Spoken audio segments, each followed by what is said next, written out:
de modo que a lei se tornou nosso aio, para nos conduzir a Cristo, a fim de que pela fé fôssemos justificados. Gálatas 13:24. Este versículo é nevrálgico, dá toda a lógica aos rituais da lei, que aponta para Jesus. Sem os rituais da lei da velha aliança, a morte de Cristo na cruz não faria sentido nenhum, e ficaríamos suspensos no ar, se ouvíssemos que o sangue de Jesus, palavra, nos tira o pecado, que é a ignorância das figuras, representado pelo sangue de bodes irracionais.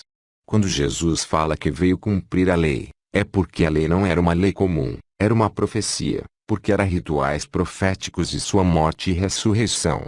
Não espere ver, apalpar, ou até sentir algo para crer em Deus, para ter prova de Deus, porque a prova absoluta, sem engano e dúvida, está na interpretação correta das figuras da palavra de Deus, o conhecimento das verdades ocultas nas Escrituras, que profetizam o futuro até nos mínimos detalhes, que até o presente, as cruciais já aconteceram, e a cada tempo passado, mais a prova vai brilhando, prova que tudo o que aconteceu no Monte Sinai, e suas maravilhas descritas, não são mitologias, mas contatos reais com anjos de Deus. Os recursos de figuras de linguagem são sobre-humanos, maravilhosos, porque todos aqueles escritos ritualísticos resumem uma lei para um só indivíduo, depois da ressurreição de Cristo, que é anunciar a ressurreição de graça, o que é a única coisa importante na existência para esse homem. Nada da lei dos rituais representativos do Evangelho foi escrito com o objetivo de somente fazer os rituais e as alegorias,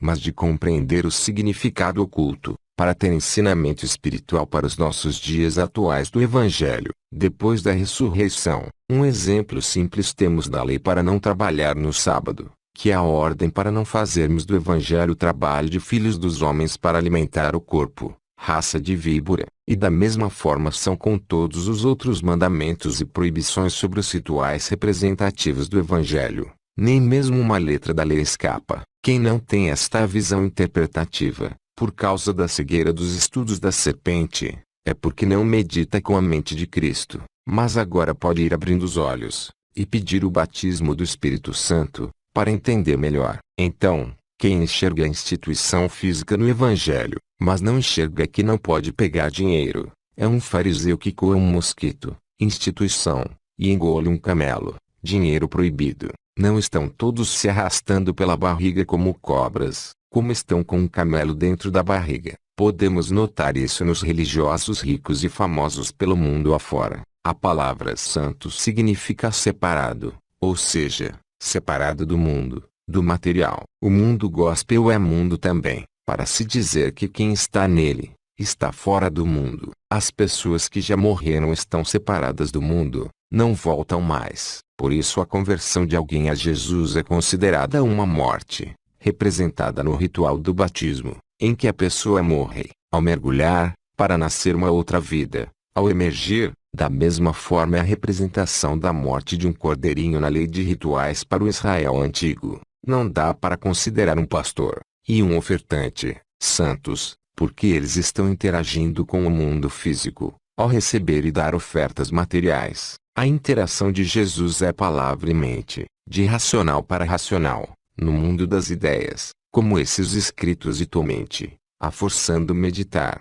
Não tem outra maneira de alguém viver o Evangelho como se tivesse morrido, numa legítima conversão, exceto no anúncio do Evangelho de Jesus sem dinheiro, sem arrecadação, sem construções, sem comércio. Santo é quem não pega dinheiro no Evangelho, e não o trata como materialismo do mundo. Santo não é aquela pessoa que não comete pecados sexuais, e nem sente desejo nessa área. Isso é sexual, confundido com santo. Com isso se conclui que todos os considerados santos, que estão nas religiões famosas dos dias de hoje, são piores que demônios consumidores materialistas, que dependem do dinheiro para expandir sua religião diabólica. Os falsos profetas vão sempre focar no sexo fora da lei de Deus, para distrair o seu pecado de iniquidade, o qual é o camelo que passa pela goela abaixo, forçado por eles. Então não existe outra maneira de alguém ver um santo, a não ser se ver uma alma penada passando,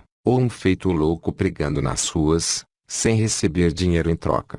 Qual é a vontade exata de Deus? É que você entenda corretamente a interpretação das figuras da palavra de Deus, pois isso é conhecer a palavra Jesus, a verdade libertadora. É a prova mais absoluta da existência de Deus do que se o vermos com nossos próprios olhos, e por isso você buscar o batismo do céu do Espírito Santo, para receber dons, e ter poder de pregar de graça nas ruas, independente das religiões, feitiçarias, que se associam com o dinheiro mamon, pois as suas doutrinas são o veneno da serpente, a hipnose da sereia do mar, e Iemanjá, que atrai os pescadores para as suas profundezas, a qual é muito bem conhecida pelos grandes canais de televisão espalhados pelo mundo. Podemos ver claramente a guerra de ideologia entre a Bíblia e a TV. O espiritual se alimenta das figuras da Bíblia e sonhos, mas o canal se alimenta de TV e atração das vistas. Resumindo, a vontade de Deus é que você pregue Jesus de graça,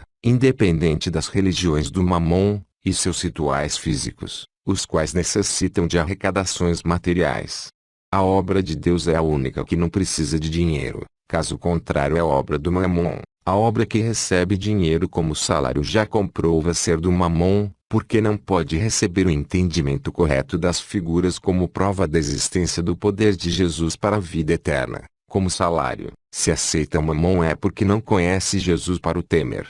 Mesmo que alguém viva de roça, sem botar a mão em dinheiro, ele também está servindo ao Deus mamon. A prova é que ele alimenta o seu corpo que é deste mundo, e vai para o pó. A única maneira de não servir a este mundo, mas o reino de Deus, é falar corretamente de Jesus em todos os lugares, sem materialismo. Tudo deste mundo temporário é inútil, só tem valor o que contribui para a eternidade. Alimentar o corpo só tem valor se este corpo vai perambular pelas ruas, anunciando Jesus sem arrecadação material. Isso é possível pela prova da linguagem figurada de Deus. Fazer uma alma conhecer a palavra Jesus, vai passar para a eternidade, mas construir uma casa, vai ser destruída na corrupção. Temos duas vidas, uma com o corpo, alimenta o corpo, outra com o conhecimento de Jesus, alimenta o corpo eterno e invisível. Não se pode associar luz e trevas, Jesus e mamon. Será que é difícil entender, quando Jesus fala que o reino de Deus não vem com aparência exterior, é no interior? Já diz que não tem arrecadação para materialismo, mas é tudo em espírito e em verdade. Muitos, na sua ciência do bem e do mal, questionam que não faz sentido Adão ter comido da fruta, se ele era tão familiarizado com Deus. Mas quando nos deparamos com a realidade das sombras, sabemos o porquê Adão comeu da fruta. Igualmente porque as pessoas não querem evangelizar Jesus nas ruas sem materialismo, mas vão para a sua ciência do bem e do mal. As tantas religiões que misturam duas coisas opostas, espírito e matéria, vida eterna e dinheiro. Hoje podemos ser mais familiarizados com Deus do que Adão, porque a palavra está completa, não nos usando para figuras, como foi Adão, mas nos fazendo da realidade das sombras. Para quem muito é dado, muito é cobrado, e muitos não estão nem aí para o perigo da verdade, do Evangelho eterno. Pasmem, mas conhecer os mistérios das figuras da palavra hoje é muito mais prova do que se ver anjos, fogos e milagres como os povos antigos viram.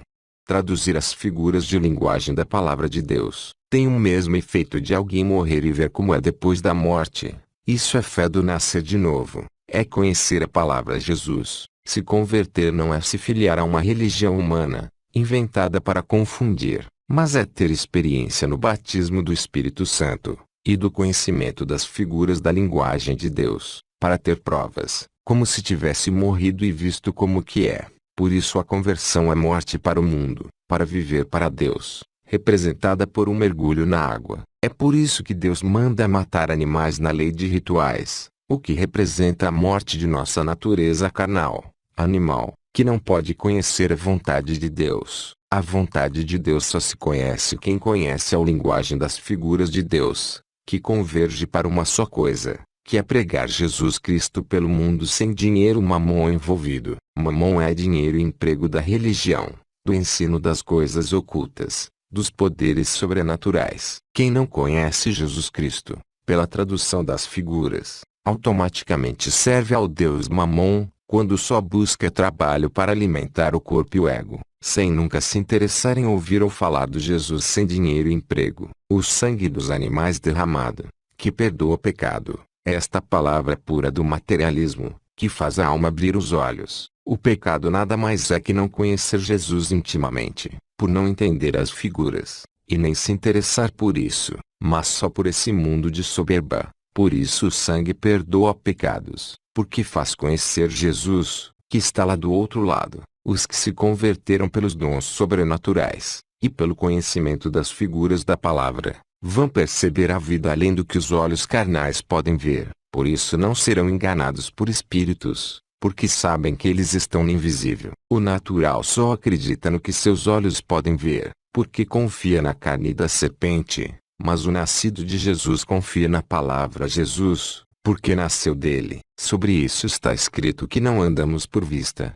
mas por fé. O ritual do dia do perdão, no dia 10 do 7, em Israel, já simboliza todos os 7.000 anos em que se é possível receber o perdão de Deus. As várias tarefas que o sumo sacerdote deveria fazer neste dia, batem certinho com o que Jesus Cristo faz desde a fundação do mundo. Para entendermos o invisível, quando pregamos na rua, o evangelho puro do materialismo, somos o sumo sacerdote em Cristo, aspergindo o sangue do evangelho, para o perdão da ignorância das figuras, abrindo os olhos da vida espiritual eterna das pessoas, pela prova da existência do poder de Deus, por meio do ensino da interpretação correta das figuras. Quem ama fama e riqueza desse mundo, não vai poder interpretar corretamente, e se confundirá, achando que a palavra é meio de fama e riqueza. Neste exato dia 10, eles não podiam trabalhar, e teriam que afligir suas almas, o que representa pregar nas ruas em humilhação,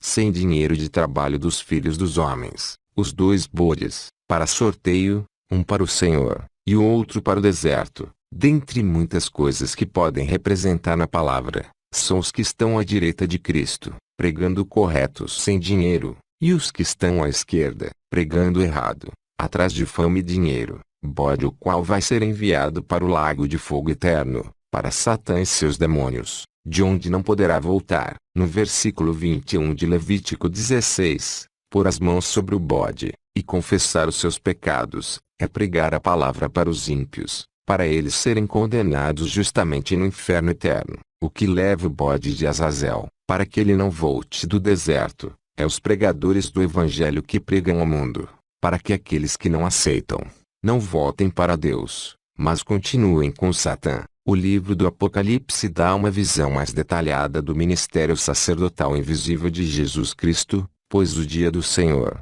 do perdão, da visão apocalíptica, é o Evangelho dentro de 7.000 anos, é o agora. Se tem uma obra que não necessita de recursos materiais, essa obra só pode ser de Deus. A obra de Deus é no interior, no pensamento, nas ideias, na meditação racional dos sonhos revelados do além, que leva o conhecedor desses mistérios da vida, a alertar e admoestar as pessoas, do perigo que é a morte sem conhecer Jesus, que se revelou desde o princípio, por meio da palavra sagrada, pelo seu teor incomparável, a maravilha das maravilhas. Não se engane quem pensa que já conhece Jesus, que já está salvo, porque está na igreja, pois quem conhece Jesus prega na rua em espírito, e não vai para a igreja ofertar coisas materiais. Pois a igreja é o céu, e só estamos nele quando estamos gritando para a multidão nas ruas, que Jesus é o único digno de louvor. Se esta palavra tem sintonia com seu anseio pela verdade, e você quer receber o batismo do Espírito Santo, para dons, conforme descritos na palavra, peça a Deus do lugar secreto aonde você está, e toda dúvida e desconfiança que porventura você sentir no corpo, será sanada com o tempo quando você crescer na palavra e no poder. Lembrando que o corpo deseja ser atraente de poderes mágicos para impressionar, e nas religiões que arrecadam dinheiro, isso é os enganarem. Se realmente você só quer conhecer a verdade da palavra, e pregar na humilhação na rua, para salvar vidas, não como um corpo de bombeiros, mas como anjos que tiram do inferno invisível, não tem como você receber demônio enganador, e o discernimento será claro para você. Mas quem está na igreja, revelando o pensamento e expulsando demônios, e pegando dízimos, mas se mantém obstinado diante desta palavra, vai continuar enganando e encantando até o fim, para ser lançado no inferno com os demônios enganadores que usaram. Os demônios conseguem fazer quase tudo que o Espírito Santo faz, só não dão entendimento das figuras da palavra para se poder pregar de graça na rua, porque para isso eles estão no mundo, para atrapalhar e enfraquecer até a morte essa obra, por meio de seus ministros visíveis. Pode ser que alguém nestas denominações materialistas receba o batismo no Espírito Santo no seu quarto, mas ele vai se alertar e pular fora desse engano, preferindo ir para as ruas pregar correto a linguagem figurada da palavra, sem o dinheiro mamon envolvido, pois o negócio dele é a vida eterna. Jesus, o motivo para alguém ir para as ruas pregar é porque ele teve prova absoluta pelo conhecimento das figuras de Cristo, porque por elas é como se morrêssemos e víssemos como é depois da morte, e ele quer livrar os homens da perdição eterna, porque a nossa vida não é brincadeira, não tem mais volta. Estamos cercados por enganos, pessoas que dizem que do outro lado é melhor, pessoas estão adorando habilidades humanas,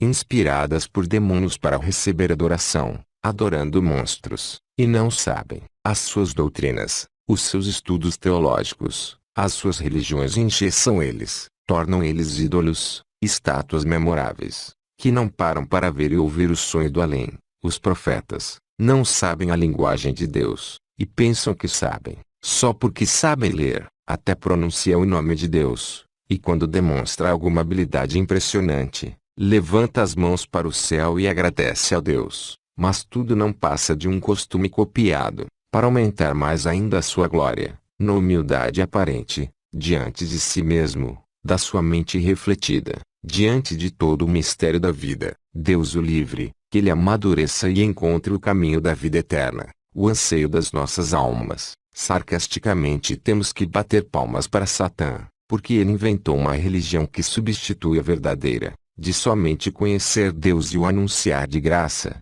porque é Deus. A religião do diabo é conhecer o mundo, e promover-se a si mesmo. Na verdade, Satã não inventou nada, tudo já estava engatilhado pelo Criador, o único digno de honra. Quando eu vejo esses ídolos mortos, que nunca viveram, querendo voltar ao passado, na maior saudade, constato com precisão como é triste a pessoa não conhecer a verdade de Jesus Cristo, e abrir os olhos, pensando ser eterno, mas a sua eternidade é vergonha e desprezo eterno, como alguém que sonha que está matando a sua fome, mas quando acorda, está morrendo sem socorro. Não pense quem não é nada, que é alguma coisa. Não importa quem você é, ou quem você foi. Levante as mãos para o céu e declare: Jesus, vou tentar anunciar o teu nome, sem dinheiro envolvido, até o fim da vida. Os demônios têm inveja de você, porque o tempo presente é o dia do perdão, que para eles não se tem mais. Não seja louco, se lançando no inferno com eles, achando que está impressionando em ser mal como eles. Mas os mansos e humildes vencerão no final de tudo. Belos corpos, atraídos pelos maus dominadores deste mundo, são demônios os empurrando para o fim, uma vida eterna de lamento, porque o nosso interior não morre, é espírito como Deus. Todo o tremor que ele causa nos incautos, é apenas um susto instantâneo. Toda a inveja, e comparação, e admiração de uns para com os outros, querendo ser popular, é completa tolice. Porque não há nada mais honrado do que conhecer a palavra Jesus e anunciar de graça pelas ruas. Lembra, Deus não honra as coisas humildes. E o que para o homem é elevado, para Deus não é abominação. Não é isso que toda a palavra, em alegorias, homenageia, como no carnaval algo é homenageado. Jovens, sejam amigos de Deus, que nunca lhes decepciona, e não procurem popularidade em grupos rebeldes, como religiões, clubes sociais, e outros meios de distração para arrecadação, inspirados por demônios. Por isso lotam esses lugares. A Bíblia diz que o diabo não pode nos tocar, mas se você não ir para debaixo da mão dele, e a única maneira é ir para a rua pregar de graça a Jesus, que é a entrada do sumo sacerdote no Santo dos Santos, para aspergir o sangue do perdão, que é esta palavra, porque tem que ir para a rua pregar de Cristo. Porque quem realmente teve a prova, que alcançou a verdadeira fé, sabe que o inferno existe, e que as pessoas estão caminhando para lá, e a única solução é alertá-las, e a arma é poderosa, porque é a palavra. Só basta elas darem atenção, e não ouvirem o que os ateus e falsos pastores falam da palavra e da religião, que lotam as religiões e as mídias sociais, que elas também vão ver, por meio da palavra, como é depois da morte, mesmo antes de morrer fisicamente, porque ela vai morrer no conhecimento das Escrituras, e nos dons sobrenaturais, não sendo mais uma pessoa normal, que busca e prioriza somente trabalho e família, mas um anjo que busca a vida eterna acima de tudo, pregando a todo tempo, sem alimentar a barriga disso, porque é o trabalho de um anjo. Lembrando a vocês, que esses escritos aleatórios 19 de Jesus, são apenas o zoom de alguns dos incontáveis pontos das doutrinas do Evangelho Eterno, registrado nos livros eternos. É também o zoom de alguns pontos da interpretação correta do Evangelho de Tomé. A pedra que os edificadores maçons rejeitaram, se tornou a pedra de esquina principal. Obrigado. Meditem com Cristo porque é o mistério da vida.